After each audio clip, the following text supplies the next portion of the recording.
we are really happy to be here with all of you. And at first, we would like to start to tell thanks of organizer to inviting us. So we start with presenting ourselves. My name is Leili Khosravi, and I'm a medical doctor, and in all my life I work always in direction of holistic vision of human beings. So hi everybody, I'm very happy to be here together with you. Thank you for the nice invitation. My name is Hartmut Muller. Obviously I'm German. Born in Eastern Germany, in the GDR. And I love nature. I was born in a forester family. And I never could understand how Darwin could interpret cooperation as competition. Because nature is so beautiful and cooperative. We can learn a lot from nature. So let's go then ahead with our topic. Yeah, so today we're going to talk about interscalar science for health. And I would like to start talking a little bit about Orthodox medicine, what we find in our hospitals everywhere. In last century, this medicine taken giant steps forward, but always with the analytic methods, in which the study of an organ passed to the study of the tissue. From the tissue we passed on the cells, and then biochemical interaction, and then study of genes. Today they are the best thing of medicine. So in this way, the sick organ is isolated from human being, and the human being was isolated from the humanity and from the kingdoms of the nature and from the planet itself. So with the interscalar vision, we re-include the human being in the major scales of which he is part and is connected. And even we're going to reconnect him in the minor scales which human being incorporate. So human being finally gonna reposition this being in that universe to which we belong. So in the interscalar view, life is communication and cooperation between scales. When the communication is open and is fluid, we connect health. And when this communication is violated or distorted or anyway interrupted, we call it disease. So I like this vision, this interscalar vision. And if we compare the interscalar vision with mainstream paradigm, then we can discover a lot of things. For example, if we would like to ask the question, why the average mass of the human brain is 1.4 kilogram and not 2.1 kilogram or 0.8 kilogram. Mainstream biology does not have any answer on this question. Why is a hypothesis gland weights 500 milligram, not 200 milligram, not 700 milligram, but 500 milligram? Why brain oscillations of the alpha type range between 8 and 13 hertz, of the beta type between 14 and 34 hertz? Why all mammals have these brain frequencies in common? And why they coincide with the Schumann resonances? Mainstream science has no answer on these questions. And even more, in mainstream today, all these questions are considered to be accidental, means by case, by chance. In the interscalar vision, in the interscalar paradigm, so first what we do, we answer these questions. And we will answer these questions today, with you, together. I would like to add another question, which until today, we as a medical doctor, we are dealing with that. About the cancer. What is the origin of the cancer? I'm a gynecologist, and actually the best research, for example, for breast cancer, is telling the origin is genes. But nobody answered to you, if I have this gene, why I had this cancer in 40 years old, not in 50, not in 15. And why in my right breast I have it and left no. And then why I haven't simultaneously in both and everywhere. So all these things through the Orthodox medicine, no answers. So I was telling, maybe all of us, we agree, the human being is a complex system. Donc on est d'accord, l'être humain est un système complexe. Made up from different scales. Composé de différentes échelles. From the macroscopic one of the body. Donc l'échelle macroscopique du corps. Organs. Jusqu'aux organes. Tissue. Aux tissus. Cells. Aux cellules. And then we talk about organelle of cells. Et ensuite on parle d'organelles de cellules. And subcellular structures. Et des structures sous-cellulaires.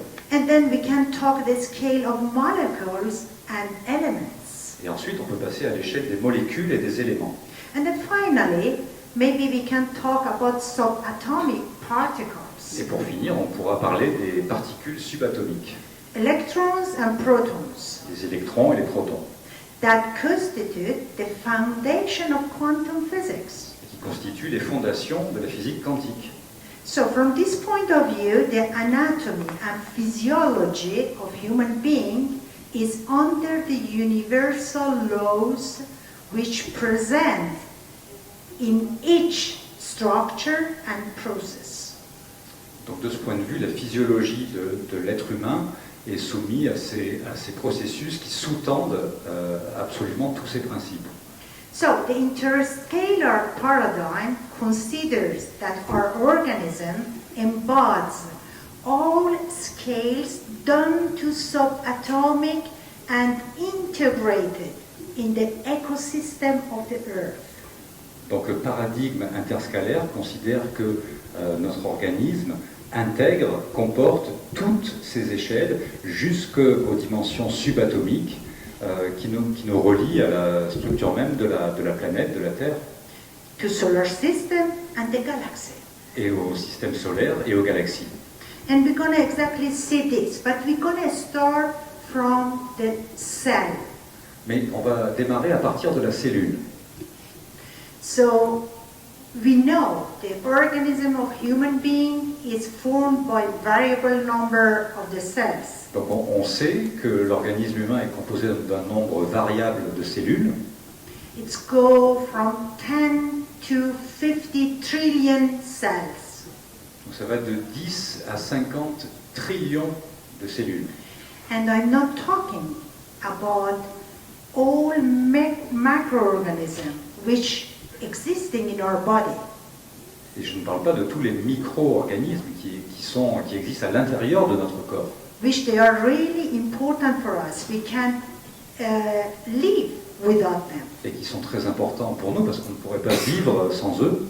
So we can have idea our body is representation, is kind of community.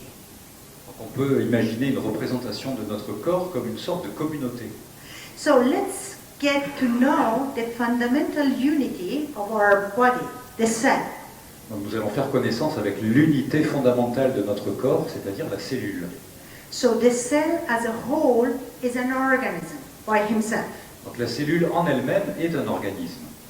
And a cell has capacity to breathe, to digestion, and even reproduction.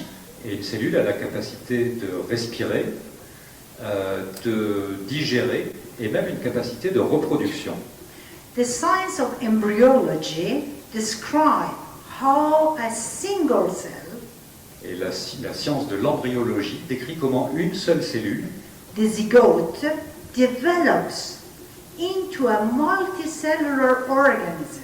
donc une seule cellule, le zygote, peut se développer en un organisme multicellulaire.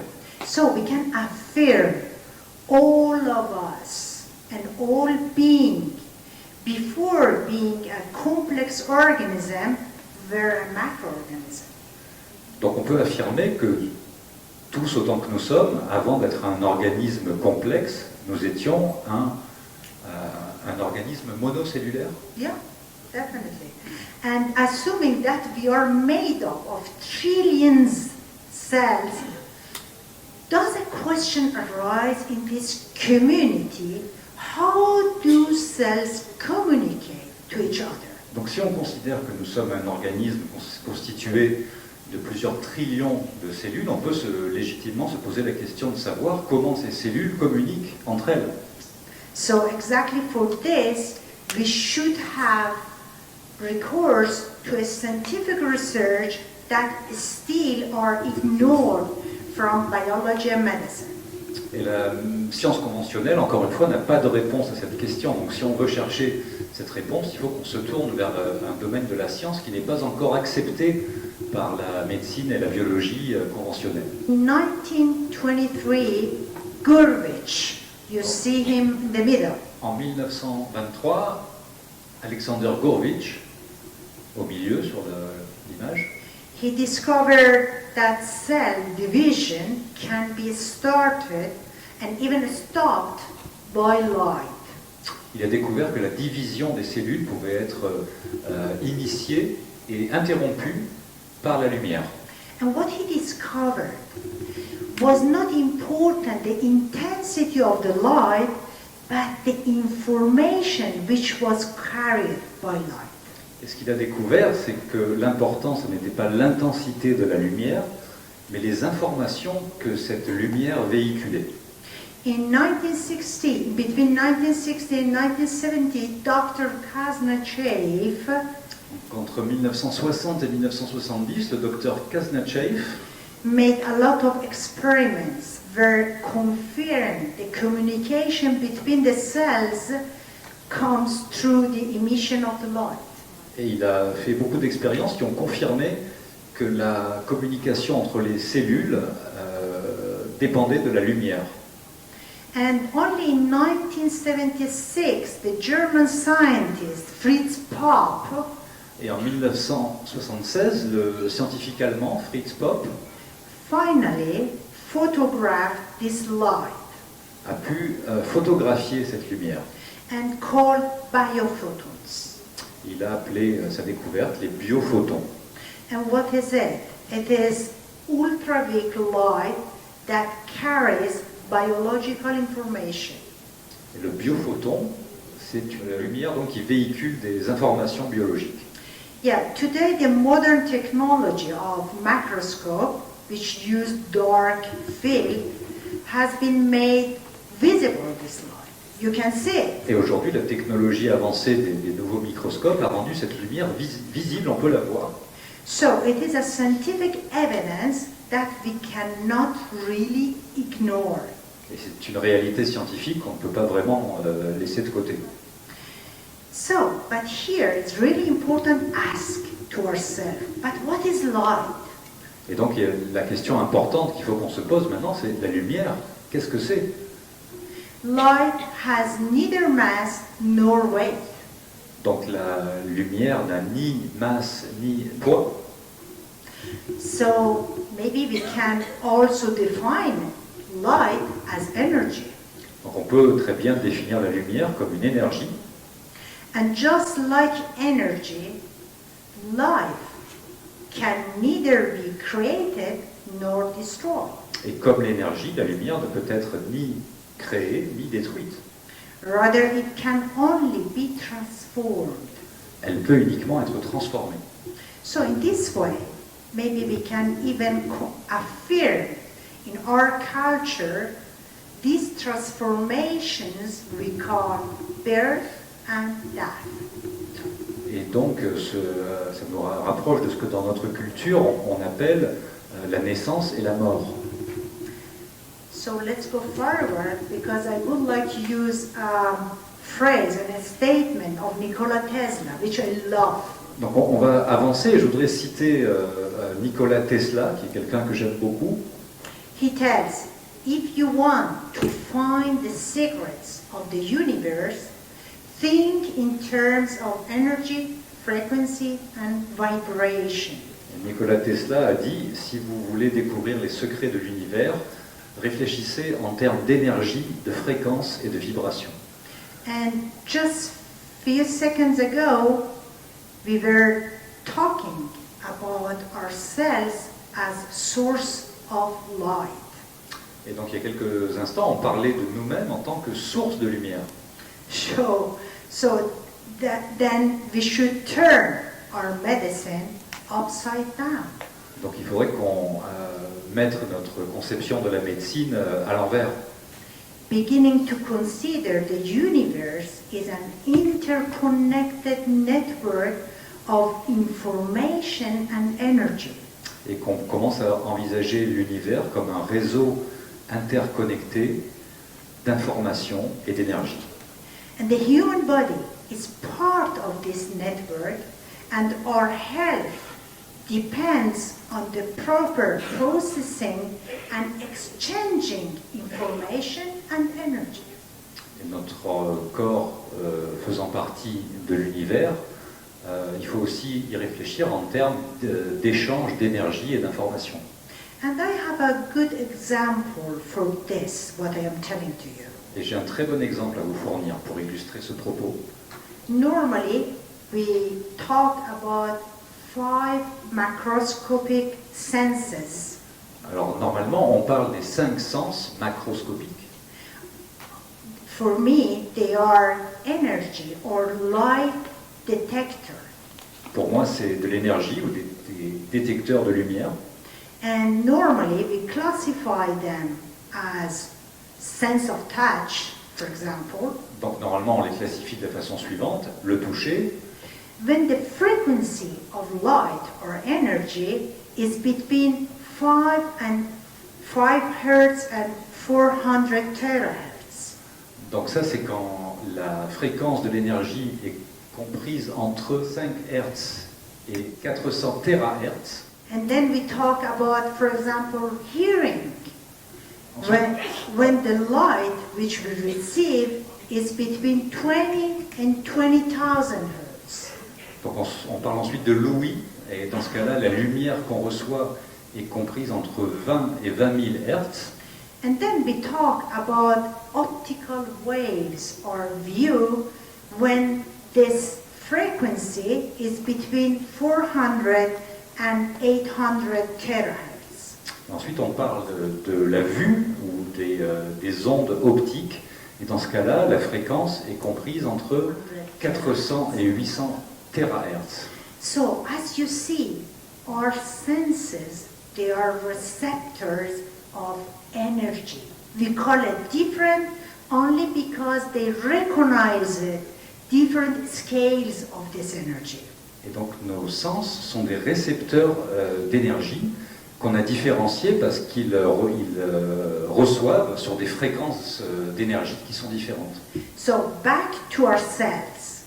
Donc, si on revient aux cellules, Already we told they have ability to detect light and respond to the light. on a déjà dit qu'elles avaient la capacité de recevoir, percevoir la lumière et de réagir à la lumière. And they react not only in quantum scales. Et elles réagissent, mais pas seulement sur une échelle quantique. Their answer is in biochemical and biological answer. Elles fournissent des réponses biochimiques et biologiques. And exactly this ability of exchange of information, we call it in interscalar vision health.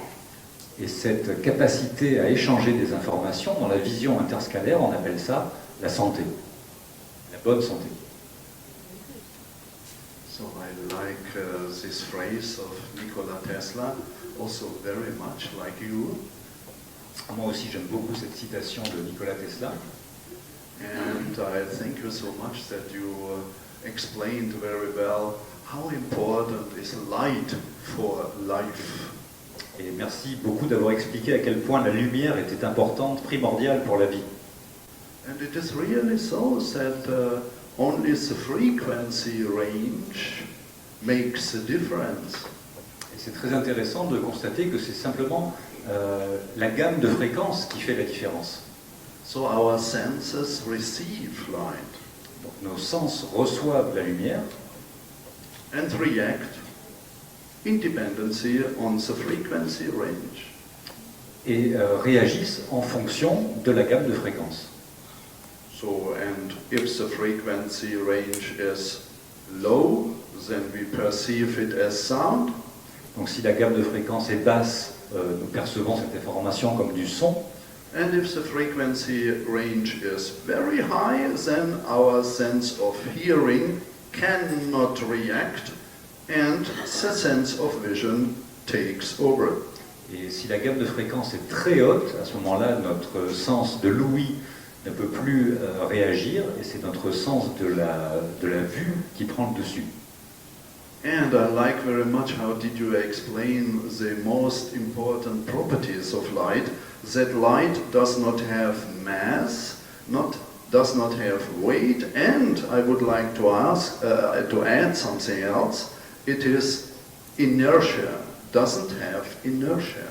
Et donc j'ai beaucoup aimé ton explication sur le fait que la lumière n'a ni masse ni poids, mais je voudrais rajouter qu'elle n'a pas non plus d'inertie. It means that light is not matter. Donc est-ce que ça veut dire que la lumière, ça n'est pas de la matière? From my point of vision, light, no, because it is much more similar to that we call consciousness. Et donc de mon point de vue, non, la lumière n'est pas de la matière, la lumière est beaucoup plus proche de ce qu'on appelle la conscience. Light has an incredible high velocity. La lumière a une vélocité extrêmement élevée. The maximum speed possible. C'est la vitesse maximale, Like our thoughts. comme nos pensées. When we think with an incredible velocity, and we can imagine everything. We can be at the same time in many different places, and when we dream, this ability is even higher. Et notre pensée a cette vélocité incroyable également. On peut penser qu'on est à plusieurs endroits en même temps, par exemple, et dans nos rêves, cette capacité de vitesse est encore plus développée. So, I think that we can already prepare ourselves to accept that consciousness is an access to light. Et donc je pense qu'on doit se préparer à admettre que la conscience est un accès à la lumière. And light is a cosmic phenomenon. Et la lumière est un phénomène cosmique. The most important sources of light are the stars. Et les sources les plus importantes de lumière, ce sont les étoiles. And our consciousness is access to cosmic light. Et notre conscience est un accès à la lumière cosmique. And now I would like to ask the next question. Et maintenant, je voudrais vous poser la question suivante. Is really matter so different of consciousness? La matière est si différente que ça de la conscience? It is not, because I'm going to explain to you right now Eh bien non, et je vais vous l'expliquer maintenant. that matter, that what we call electrons, protons, atoms, La matière, les électrons, les protons, les atomes, are standing waves of light. sont donc des ondes de lumière immobiles. They are standing waves of light. Des ondes lumineuses stationnaires. And because they are stationary, therefore they are very stable. Et parce qu'elles sont stationnaires, elles sont très stables. And this stable standing waves of light Et ces call- ondes lumineuses stationnaires, très stables, on les appelle we call electron and proton. les électrons et les protons. The next question could be why electrons and protons are so stable. Donc la question suivante, ça pourrait être pourquoi ces électrons et ces protons sont aussi stables. And you don't have any idea how stable they are. Et vous ne vous rendez même pas compte à quel point ils sont stables. No scientist ever could witness an electron or proton decay. Aucun scientifique n'a jamais pu observer un proton ou un électron se dégrader. So we can tell that electrons and protons are of eternal stability. On peut dire que les électrons et les protons sont d'une stabilité éternelle. To have nevertheless a measure of the lifetime of an electron or proton, Mais pour avoir une idée de la mesure de la durée de vie d'un électron ou d'un proton, the experiments which were made to discover a decay of a proton or electron and which were made without success, donc les expériences qui ont été tentées pour observer la dégradation d'un proton, d'un électron, ces expériences n'ont jamais réussi. lifetime of an electron or proton is at least Donc ces expériences nous disent que la durée de vie d'un électron ou d'un proton sont au moins 1,000 billion of billions years. 100 000 milliards d'années. Within the interscalar paradigm, within the interscalar cosmology, we call electron and protons the metronomes of the universe. Donc dans le paradigme interscalaire, on appelle les électrons et les protons les métronomes de l'univers. They are the creators of the melody of the universe. Et ce sont les créateurs de la mélodie de l'univers. And coming back to the question why electrons and protons are so stable, Et pour revenir à la question de savoir pourquoi ils sont aussi stables, I would like to introduce to you a discovery which was made in the 18th century. et je voudrais vous présenter une découverte qui a été effectuée au cours du XVIIIe siècle. This discovery was made by Leonhard Euler, Une découverte effectuée par Leonhard Euler, a Swiss mathematician of the 18th century. un mathématicien suisse du XVIIIe siècle, He discovered this number, qui a découvert ce nombre, 2.718 and so on. 2,718, etc. This is called Euler's number, C'est qu'on appelle le nombre d'Euler. and it is very important in nature and in the whole universe, even in our body and for all forms of life. Et c'est un nombre très important dans la nature, dans l'univers, dans notre corps et en fait dans toutes les formes de vie. Because this number is the guarantee of stability. Parce que ce nombre est une garantie de stabilité. And electron and proton are so stable because they have a mathematical relationship by Euler's number. Et les protons et les électrons sont aussi stables parce que leur relation est régie par le nombre d'Euler. And if we consider this, we can make the conclusion Et donc si on tient compte de ça, on peut arriver à la conclusion suivante. taking, for example, the frequency of the proton or the electron, Si on prend la fréquence du proton ou de l'électron, and multiplying always by Euler's number, et qu'on la multiplie toujours par le nombre d'Euler, we will receive all the frequencies which guarantee stability. nous recevons toutes les fréquences qui garantissent la stabilité. For example, we receive also the frequencies which correspond to the orbits of the planets. Par exemple, nous recevons toutes sortes de fréquences qui correspondent aux orbites des planètes. And we can explain now why the orbits of Jupiter, of Venus, of Earth, and so on are so stable. Et on peut expliquer pourquoi les orbites de Jupiter, de Vénus ou de la Terre sont aussi stables. And the same we can see for frequencies of our body. Et on observe la même chose pour les fréquences de notre corps.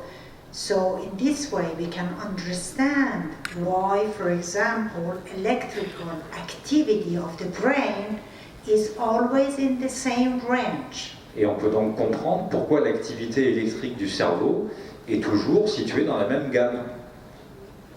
Yeah, very well. It is really so. Thank you. C'est exactement ça.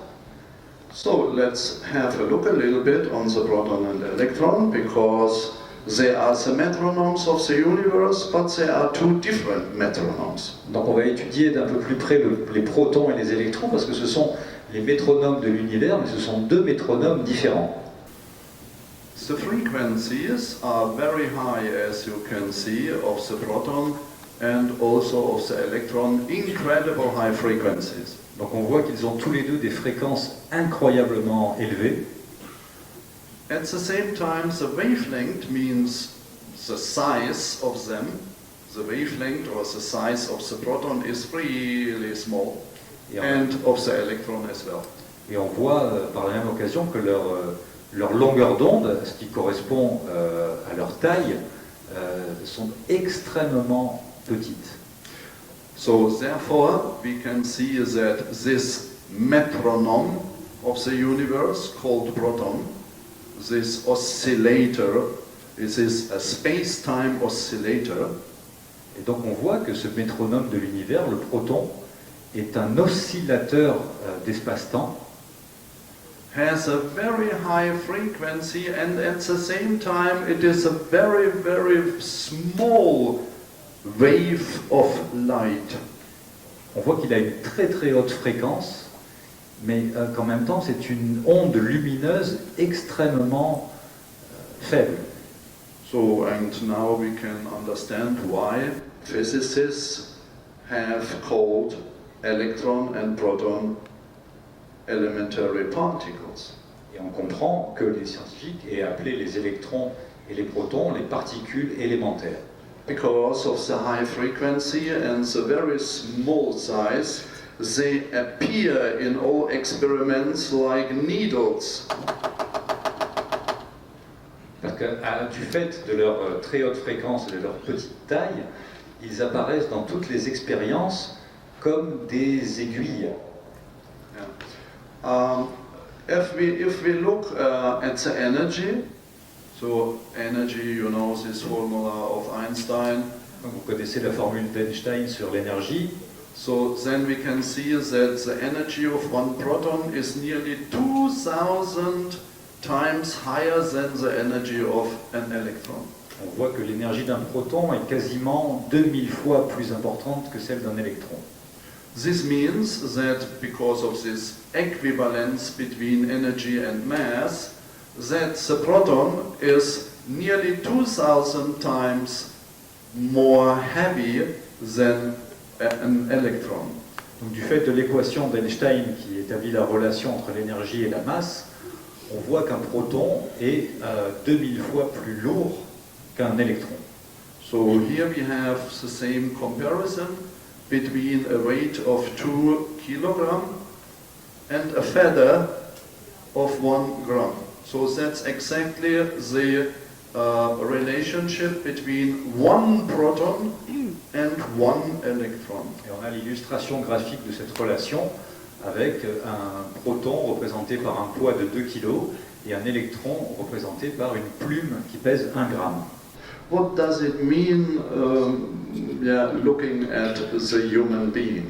Qu'est-ce que ça veut dire en termes si on ramène ça à l'être humain?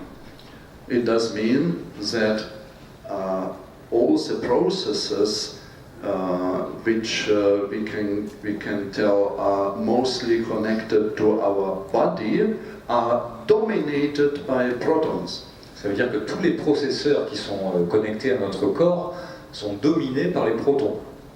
And other processes which we call subtle processes and